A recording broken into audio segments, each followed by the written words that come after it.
Hola, buenas tardes. Estamos aquí en el Conservatorio sobre Violencia de la Mujer, en conmemorando el mes de marzo y conmemorando el Día Internacional de la Mujer. Tenemos una invitada muy especial desde México. Por favor, Natalia. Hola, hola a todas. Eh, pues mi nombre es Natalia Cruz. Yo soy activista feminista desde hace ya varios años. Eh, He colaborado en varias colectivas acá en México y ahora trabajo, bueno, más bien, me muevo de manera independiente, pero siempre tejiendo con otras mujeres, ¿no? Acá en Latinoamérica en general, no solo en México, sino en Latinoamérica. Y el activismo que hago es activismo feminista desde una visión crítica de la heterosexualidad, abolicionista de los vientres de alquiler, abolicionista de la prostitución, eh, y también muy crítico con respecto a las teorías de género, ¿no? Ese es como mi trabajo. Yo doy acompañamiento, soy psicóloga, también estoy terminando la carrera en filosofía y primordialmente me he dedicado a hacer acompañamientos de interrupciones de embarazos y también acompañamiento en situación de crisis, ¿no? No doy terapia, es acompañamiento psicológico porque considero que la salud mental es una de las cosas más importantes que se ha dejado de lado en el trabajo de los feminismos y que no alcanzan los recursos a veces para poder cubrirlo. Entonces, mi acompañamiento es gratuito, pero solo es durante la época de crisis, el momento de crisis, y después las canalizo a una terapia en forma, por lo menos para que puedan atravesar ese momento de crisis, porque regularmente cuando viene la crisis de violencia, pues viene acompañada de violencia económica y esa violencia económica nos impide no tener un acompañamiento psicológico en forma. Entonces, eso es lo que hago. Estudio feminismo desde hace mucho tiempo. También he estado trabajando con sexualidad humana, derechos humanos, derechos de las mujeres y perspectiva de género, ¿no? Como todo ese conjunto de marcos teóricos son algunas de las cosas que manejo. Y pues el día de hoy, Jaco me invitó para que les pudiera hablar un poco acerca de la violencia de género. Este término es un término relativamente nuevo que se empezó a utilizar en vez de o en lugar de violencia contra las mujeres, ¿no? A mí me parece que no es necesario hacer la diferenciación. Cuando hablamos de violencia de género, hablamos de violencia contra las mujeres, porque no estamos refiriéndonos, cuando decimos violencia de género, no estamos refiriéndonos a que cualquier género puede atacar a cualquier otro, ¿no? Sino que las mujeres reciben violencia por condiciones de género, ¿no? Entonces, quizás ese sea un primer problema del concepto. Decir violencia de género sería mejor hablar de violencia contra las mujeres, porque esta violencia contra las mujeres es muy específica, ¿no? Eso no quiere decir que no haya violencia contra los hombres o entre hombres o que las mujeres no seamos violentas.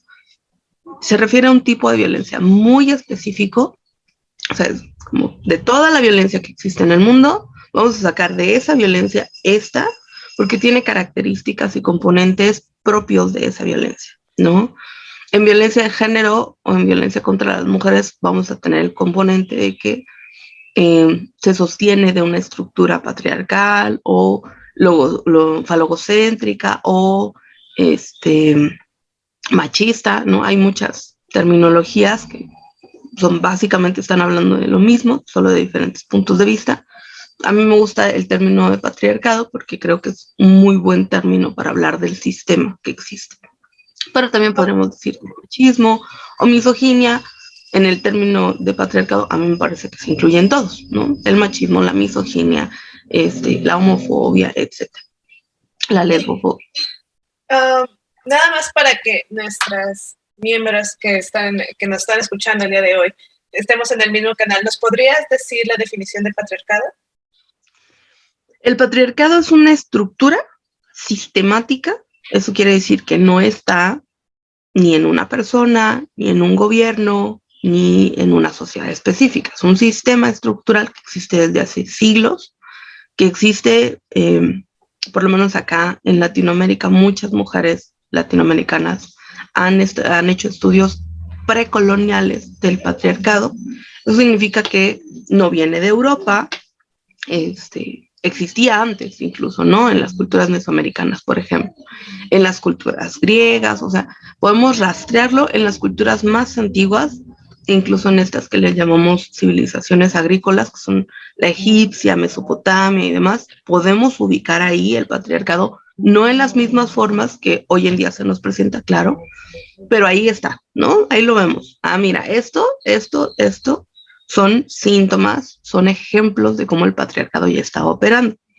Conforme fue llegando otros sistemas, ¿no? El patriarcado no es un ente, sino que es una estructura, y esta estructura se moldea, se adapta. Entonces, cuando llegan otros sistemas, por ejemplo, el sistema capitalista, eurocéntrico, la supremacía blanca, etc., todo eso se junta y fortalecen al patriarcado.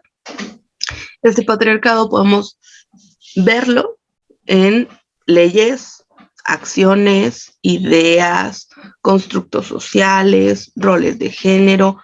Todas estas cosas son ejemplos de cómo opera el patriarcado, pero no son el patriarcado en sí.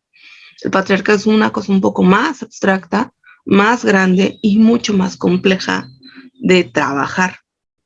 En el feminismo y en los activismos feministas, lo que hacemos es una crítica al patriarcado, pero operando en ejemplos específicos de cómo ese patriarcado opera. Es decir, cuando decimos que cuestionamos al sistema, pues estamos hablando de una entidad muy grande y abstracta, de una estructura que atraviesa un montón de cosas, pero que se ve reflejada en este ejemplo, en este caso.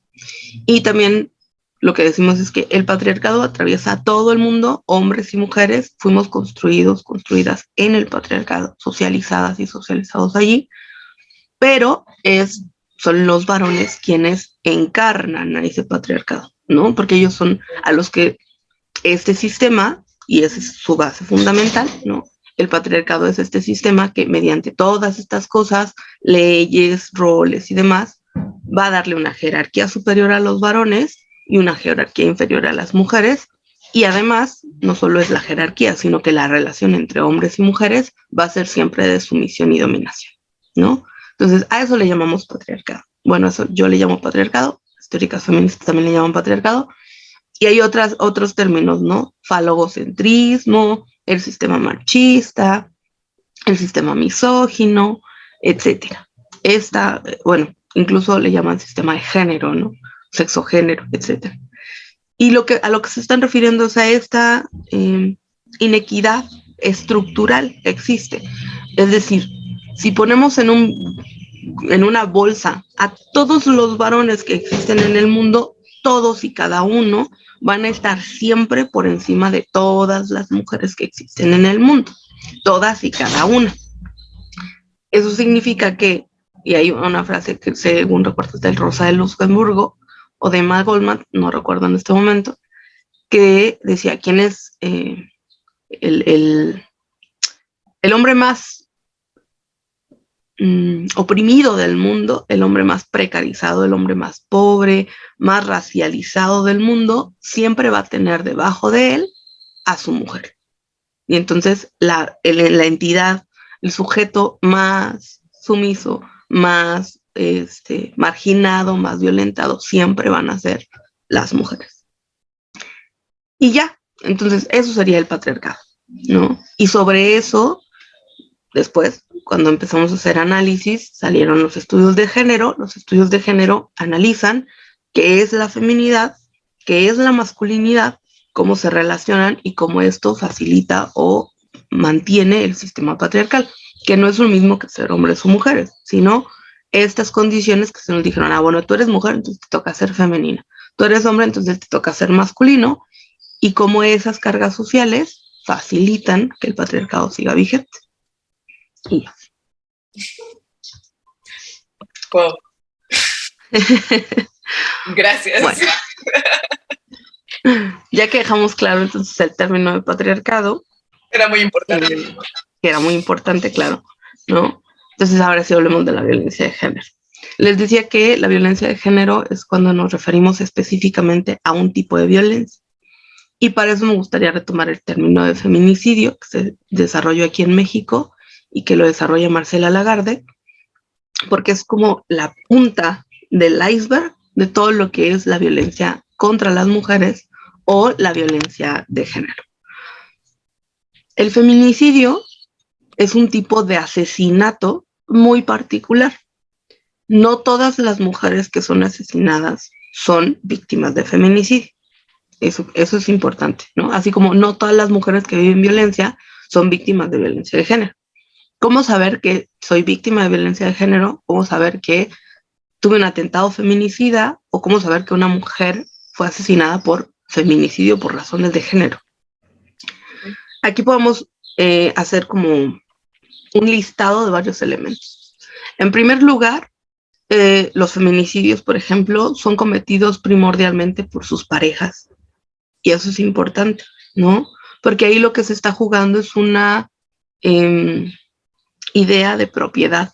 Es mi mujer, es mi esposa, mi novia, y yo tengo derechos por sobre su cuerpo porque es mi propiedad. Entonces, este primer ejemplo es un caso de violencia, o bueno, es un rasgo de la violencia de género. Pero no solo eso. Además de ser primordialmente asesinadas por sus parejas o en razón de sus parejas, ¿no? Por ejemplo, que en las guerras, tu pareja es el líder de tal grupo, te mato a ti para castigarlo a él. O en el caso del narcotráfico, que en México es un problema muy grave, en Latinoamérica en general, pues que tú eres novia de tal capo y quiero agredir a ese capo, pues te mato a ti. Entonces, quizás no te mató tu pareja, pero te mataron por ser pareja de ese sujetito, ¿no? Y entonces se juega lo mismo. Tú eres una propiedad de él, eres una extensión de él, y entonces a ti te ataco. Te puedo atacar porque eres una propiedad. En segundo lugar, es que esta violencia nunca viene sola. Ajá. Y eso también es muy importante recalcarlo. ¿A qué nos referimos con que no viene sola? Regularmente pensamos que la violencia de género es que me peguen o que me traten de ahorcar, de matar, de quemar. Pero dice Marcela Lagarde que no, que esta violencia solamente es la cúspide de una serie de violencias que se fueron generando a lo largo. La que casi siempre viene acompañada es la violencia psicológica, ¿no? Que es hacerte, minarte mentalmente, constantemente. La violencia relacional, que es aislarte de todas tus relaciones posibles. La violencia económica, que es quitarte el sustento para que dependas absolutamente de este varón. La violencia sexual, ¿no? Y otras tantas. Entonces, hay un entramado de violencias. No es una mujer que, quién sabe por qué, ¿no? El día de hoy, su esposo se le voló algo en la cabeza y la mató. O esta mujer, pues quién sabe, no, siempre había vivido feliz, muy tranquila, y hoy la golpeó, porque sí, hay una estructura de violencia detrás, que es una cadenita, una escalera que va escalando, escalando, escalando, hasta llegar a la violencia feminicida. La tercera es que hay una serie de revictimizaciones en la violencia machista, en la violencia de género. Estas revictimizaciones se refiere cuando, por ejemplo, el cuerpo es expuesto en un lugar público. Eso es muy común en un feminicidio. El cuerpo se expone como un recordatorio constante de que cualquier mujer que se porte mal, esto es lo que les va a pasar. Se expone en los medios de comunicación, ¿no? Los casos también son muy expuestos mediáticamente hablando. Otro es cuando empiezan al ser expuestos, las personas empiezan a hacer una serie de juicios al respecto de, ¿pero qué hace ahí? ¿Y por qué estaba vestida así? ¿Pero qué hacía en la noche? ¿No? Ay, es que, ¿qué hacía del otro lado del mundo? ¿Y para qué se fue tan lejos de su familia? Y bueno, pero algo habrá hecho para provocarlo, ¿no? O sea, los hombres no matan porque sí. Todos estos cuestionamientos, esta exposición, es una forma de revictimizar y de decirle a esta mujer, incluso muerta, que fue su culpa, que la mataron, ¿no? Y que algo hizo mal, algo hizo mal. Siempre que hay violencia de género, vamos a tratar de buscar algo hizo mal esa mujer, ¿no? Y por último, ¿no? Otro elemento de esta violencia de género es que además podemos observar que hay violencia sexual. Violencia sexual en múltiples formas, ¿no? Antes de matarlas, las violaron, antes de matarlas, las desnudaron, antes de matarlas, las cercenaron, o ya con el cuerpo inerte, las violan, las desnudan, las mutilan, ¿no? Dañan sus partes genitales, sus senos. Entonces, que una mujer en, no sé, la calle, tú vayas caminando, ¿no? Y, no sé, se empiezan a pelear dos tipos, tú vas pasando y te sueltan un golpe, eso no es violencia de género, ¿no? Ahí sufriste un altercado, pero eso no es violencia de género, porque no te atacaron en cuestión o por razones de ser mujer. Que tú vayas por la calle y te griten, regrésate a tu país, ¿no?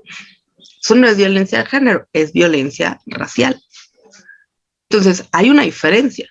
Esta violencia de género tiene connotaciones muy específicas.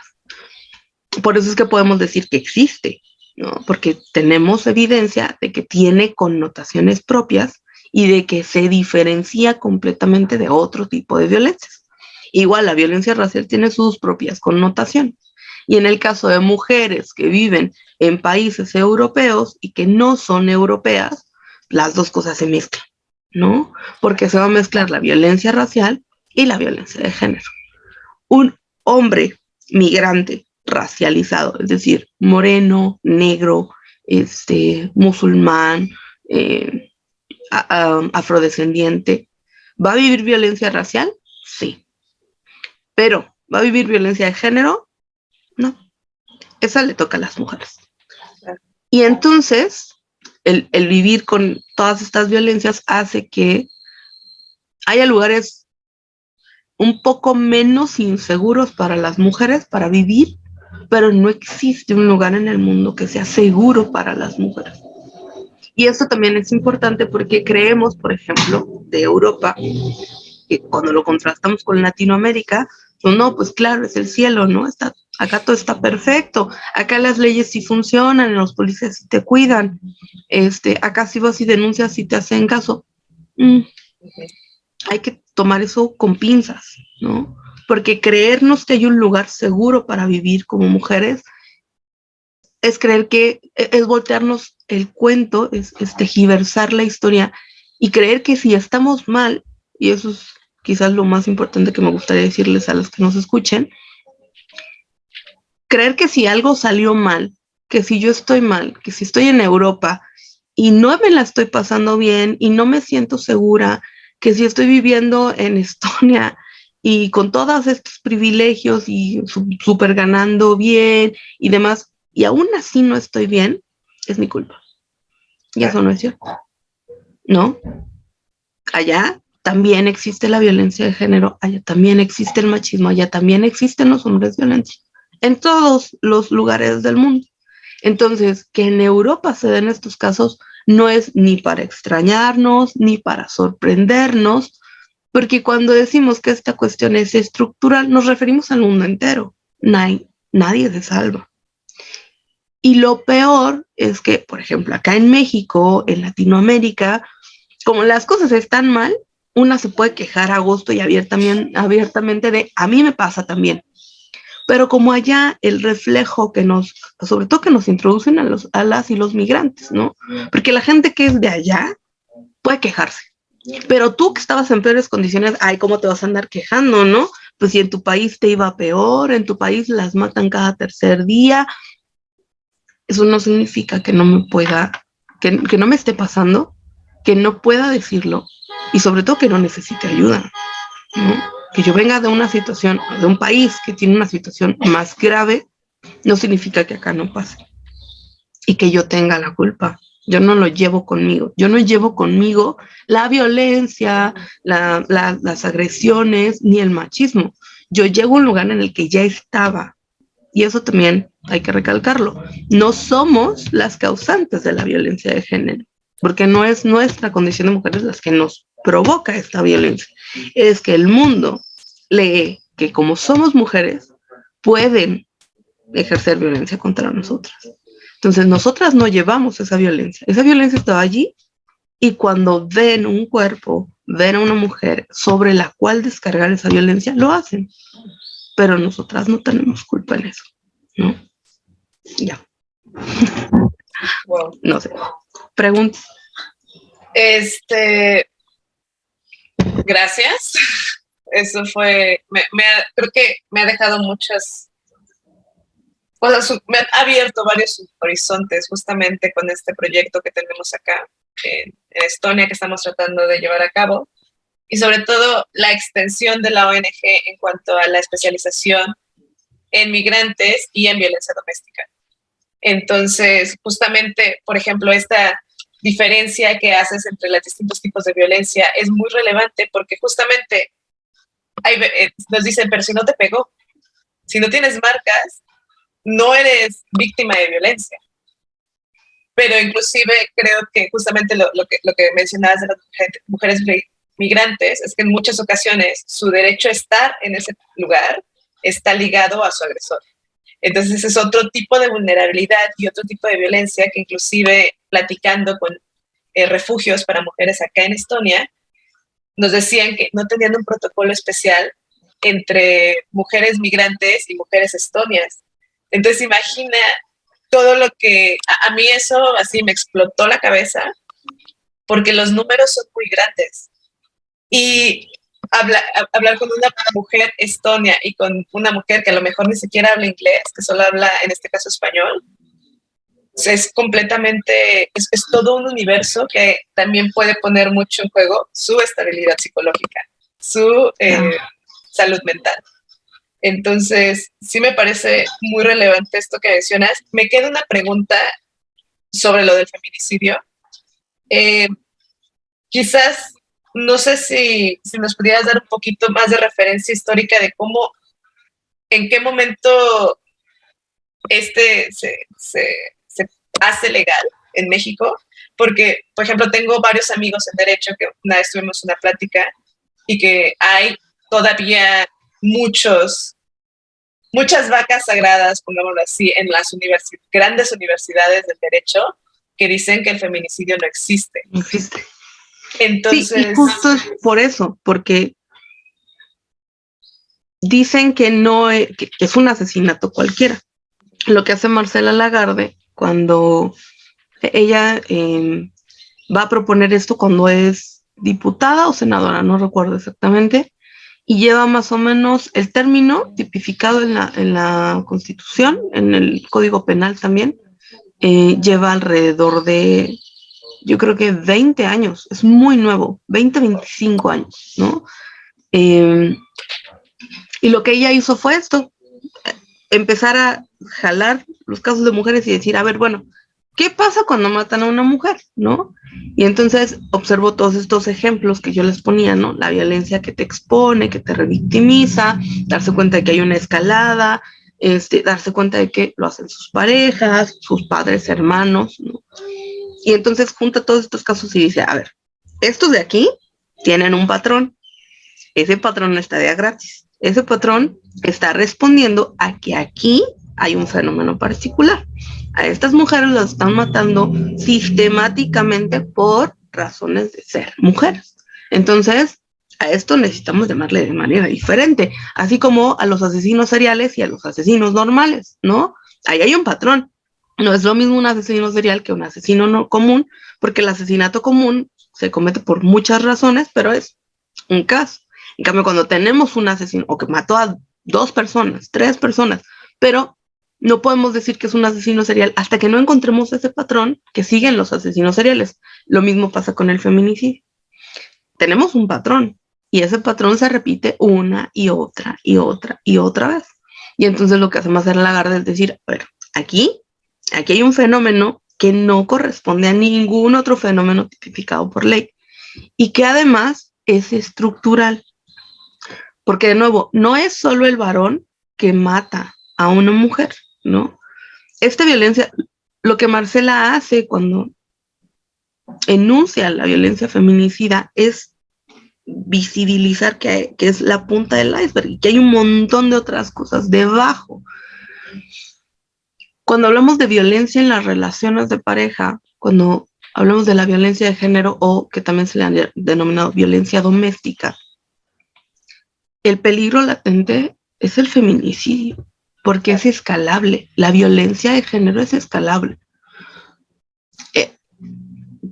Vamos a poner un ejemplo muy particular, ¿no? Que a mí me gusta mucho este ejemplo porque cuando lo analizamos como, ok, no necesitan pegarme, ¿no? Una mujer cualquiera conoce a un tipo encantador, así fenomenal, la trata súper bien y se hacen pareja. Y a partir de que se hacen pareja, el novio quiere ir con ella a todos lados porque la ama, la adora, no quiere dejarla ahí ni un día sola, ¿no? Entonces, ella va con unas amigas y el sujeto en cuestión llegaba, ¿no?, de sorpresa, invitaba a todas a comer, platicaba con todas, le caían súper bien. Siguiente día van al cine, ¿no? Ella y sus amigas, y el tipo cae, ¿no? Y, fíjate, es que yo también quería ver esta película, pero yo las invito, no se preocupen. Le invita las palomitas, el refresco a todas sus amigas, les paga los boletos. Oye, es que con mis amigas queremos ir un viaje a Puerto Vallarta o a Estonia. Claro, vamos, ¿no? Y él se apunta al plan y vamos, yo pago,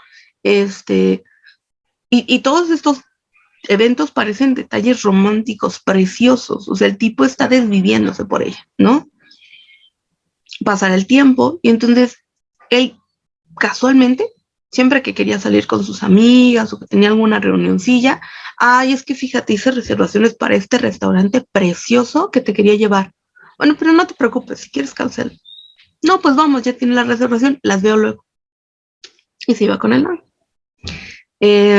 No, pues es que, ¿sabes qué? Vamos a ir al baby shower de fulanita, ¿no? O al cumpleaños de esta mujer, que es mi amiga. Y él, es que fíjate, tengo planeado un fin de semana romántico, ya había pagado la cabaña. Bueno, pues vamos, ¿no? Le pido disculpas y ya, no voy contigo. Y paulatinamente, esta mujer no se había dado cuenta, pero paulatinamente, y sus amigas, sí, claro, la fue aislando de una manera súper romántica, amorosa, cuidada. Oye, ¿qué te parece que nos vamos a Estonia a vivir? ¿No? Oye, pero es que yo no hablo inglés, yo no hablo ruso, no hablo nada, ¿no? No te preocupes, pero es que yo estoy estudiando. Pues yo te consigo una beca y yo te pago y mira, allá vamos a vivir súper bien. Bueno, vámonos. Y ahora está sola, sí, completamente sola. Ni su familia está cerca, no tiene amigas, no habla el idioma. Es una mujer latina, morena. Y este hombre es encantador. Es que no hay nada que uno pudiera reclamarle, aparentemente, porque lo que está haciendo es cortar de tajo todas sus posibilidades de vida. Y entonces ya estando allá, esta mujer no puede trabajar, esta mujer no puede estudiar, no tiene una cuenta bancaria. El dinero que tiene depende pero por completo de él. Lo que quiera comer, lo que quiera vestirse, todo tiene que pasar por su aprobación, todo. Y entonces un día esta mujer entra en una crisis emocional brutal porque no sabe qué pasa. Tiene la vida perfecta, su marido la adora, se la llevó a vivir a Estonia, tiene todos los lujos del mundo, no tiene que trabajar, no tiene que hacer nada, la mantienen, ¿no? Este término es horrible porque nadie te mantiene, haces trabajo doméstico y trabajo sexual. Te mantiene, te cuida, te mima, sí, pero no hay un solo momento en el que puedas hacer algo sola, por ti misma, no hay decisión que puedas tomar por ti misma. ¿Quieres un par de zapatos? Tienes que pedirle a él, preguntarle a él. ¿Quieres ir a comprar esos zapatos? Te tiene que acompañar él. Porque además, ahora ya no es una cosa de, qué raro, ¿no? No me dejan ir al baño sola. Es que no puedo. ya no puedo, porque si voy sola, no tengo ni cómo hablar con las personas, no tengo cómo comunicarme. Y le he dicho, oye, ¿qué te parece que aprenda inglés, no? Por lo menos. Pero ¿para qué, mi amor?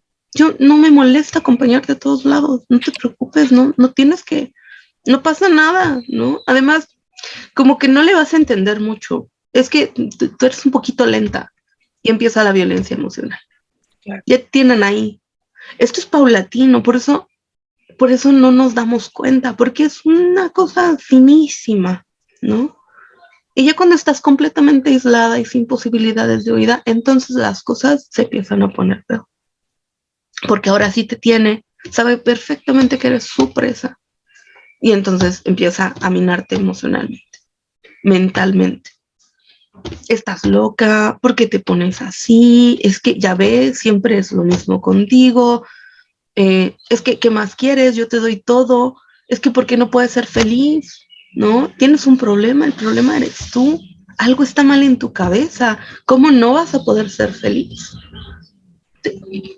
En tu país, tus amigas les va súper mal, sus maridos las golpean.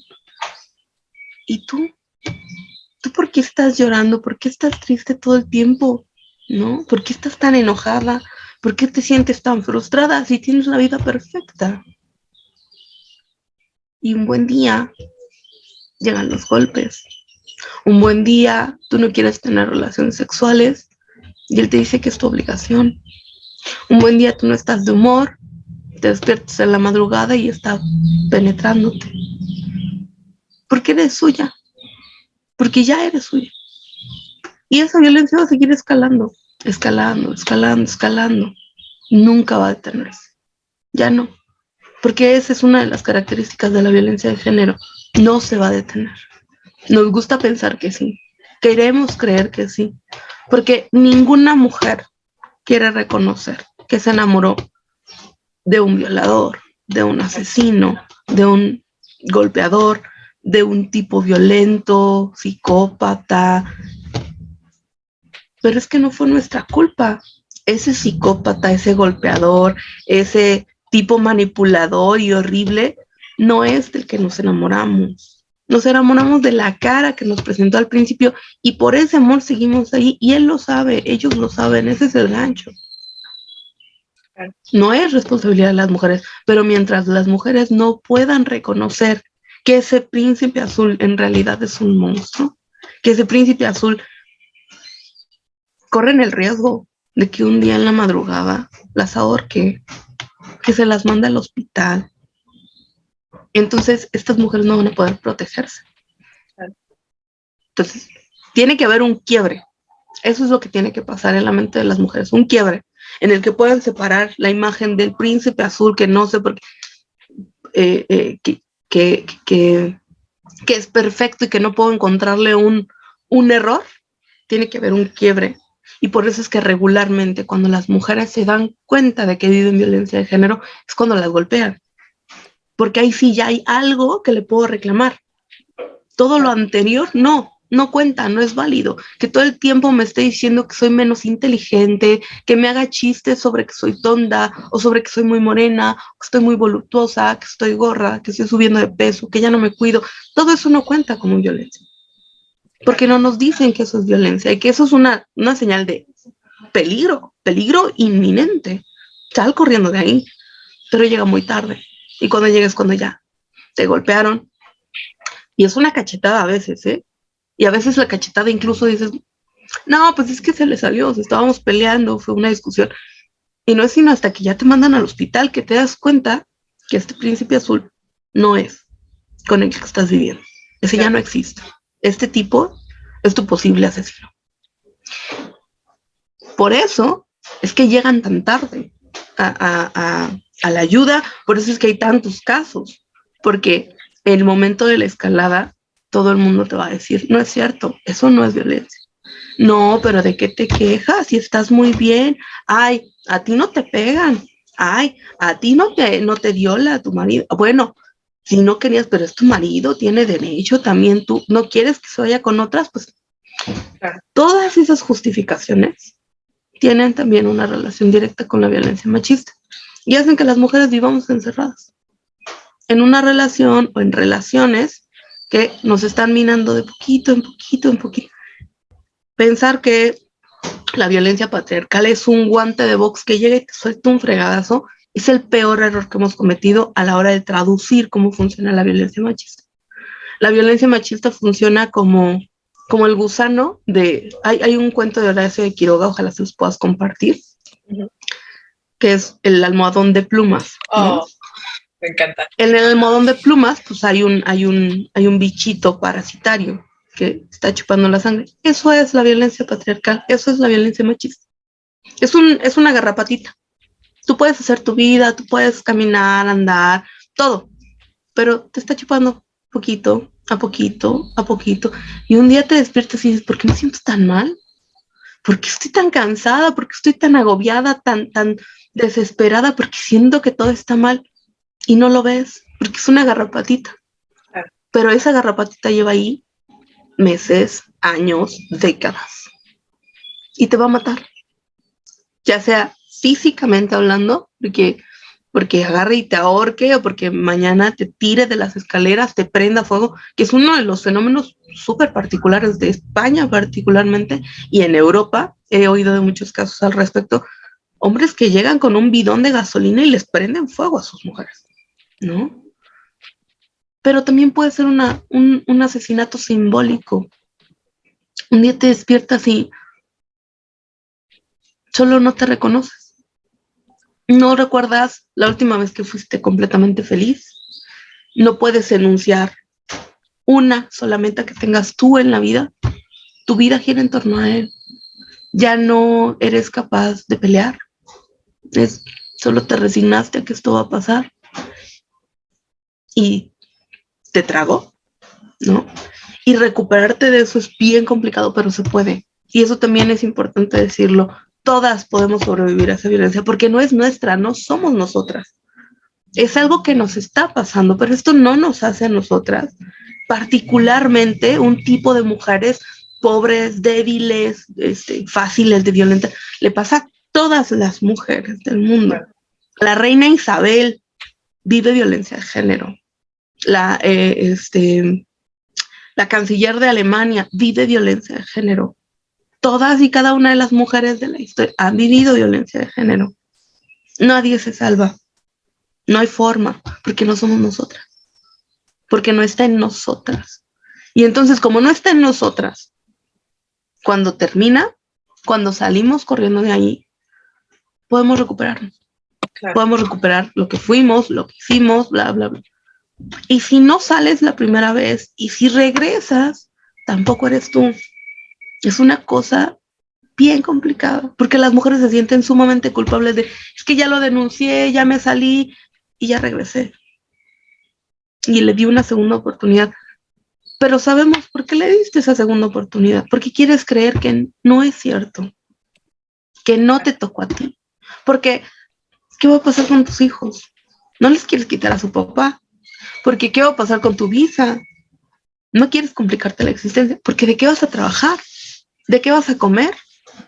Estas segundas oportunidades, terceras, cuartas, quintas, no es que las mujeres quieran ser violentadas. Las mujeres regresan a las relaciones violentas una y otra vez con la misma esperanza de que esto se acabe, pero no se acaba.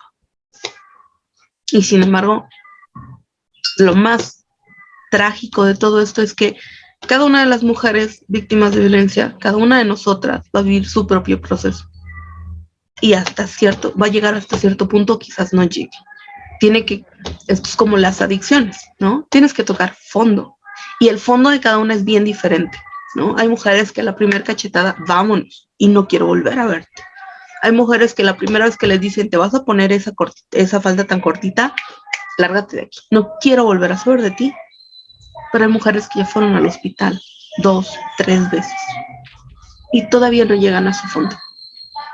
Y eso depende de cada uno. Por eso es tan importante el apoyo emocional, el apoyo psicológico, porque ese es el único que sí puede actuar en el proceso. El apoyo legal, tiene que haber un quiebre. Tú tienes que querer denunciarlo y no volverlo a ver y separarte por completo de ese sujeto y nunca más en la vida volver a tener una relación con él para que proceda legalmente. El apoyo de las organizaciones, bla, bla, bla, te van a decir, tienes que dejarlo. Pero el apoyo emocional, el apoyo psicológico te va a decir, yo te acompaño. Lo que quiero que sepas, que recuerdes, que este es el espacio seguro en donde tú vas a recordarte a ti misma que sí puedes, que eres valiente, que eres fuerte, que eres poderosa, que vales la pena, que no te mereces esto, que no es tu culpa. Y vamos a construir herramientas para que el día que estés lista, te vayas. Por eso es tan importante el acompañamiento psicológico y por eso es que todas las mujeres deberíamos de tener un acompañante terapéutica. Sí. Todas. Porque incluso si no te has dado cuenta o incluso si en este momento de tu vida estás muy bien, esas herramientas que tenemos, estructuralmente hablando, la autoestima de las mujeres se cae así. Es muy fácil. Y esa autoestima no es una cosa de, yo valgo mucho, soy bueno. Son las herramientas que tienes para valerte en la vida por ti mismo. Si te las tiran, quedas completamente inutilizada. Te sientes incapaz de salir, de valerte por ti misma, de protegerte. Por eso necesitamos tener una autoestima fuerte, herramientas sólidas, redes de apoyo. Hay cosas que se pueden hacer para prevenir, no para evitar, porque a la mujer más poderosa, más inteligente, a todas las mujeres, contándome, yo también he vivido violencia, yo también estuve en relaciones violentas, no hay una sola mujer que no lo haya estado. A la mujer más feminista, a la mujer más progresista, la mujer con doctorados y maestrías, todas somos sujetos de violencia. Entonces, no hay forma de evitarla, pero sí hay forma de prevenir y sobre todo de solventar, que cuando te pase puedas recuperarte. Y ya. Eso. Creo que son un montón de cosas con las que yo personalmente me quedo. Creo que algo que he aprendido en este proceso con la red es el validar las emociones de las personas. Y justamente lo que platicaba es que de repente, como nos van aislando o son tan perfectos, es el príncipe azul, no tiene ningún defecto, pues creemos que las que estamos locas somos nosotras, que algo está mal en nosotras, que nos estamos imaginando cosas. Y justamente es la historia que estabas contando tenía se asemejaba a cosas que yo había pasado. Y que yo estoy segura que la mujer que escuche este video va a decir, sí, me veo, me reflejo. Y creo que justamente estas pláticas nos ayudan muchísimo a entender, dar un poco más de horizonte en lo que está sucediendo y justamente a reconocernos como sujetos violentados y ver qué podemos hacer al respecto, porque si no sabemos cuál es el problema, si no identificamos que existe un problema, no hay manera de que podamos evitarlo, no hay manera de que podamos tener las herramientas, porque es como ir en un cuarto oscuro, sin luz, tratando de encontrar una aguja. Me lo parece. No sé si quisieras agregar algo más. Yo he aprendido muchísimo el día de hoy. Gracias. Creo que sería, esperemos que en algún otro momento podamos colaborar más de lleno en esto, porque a mí me parece que tenemos mucho que aprender. Como dices, pasa en todo el mundo, pero cada caso tiene sus matices.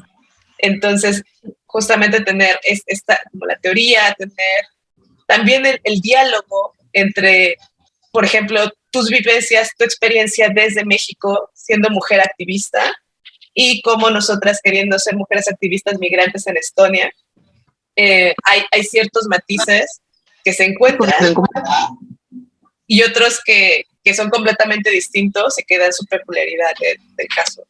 Yo te agradezco muchísimo por esta plática. Creo que todas las integrantes de nuestro grupo, espero que las podamos escuchar porque ha sido muy enriquecedor. Te lo agradezco mucho, Natalia.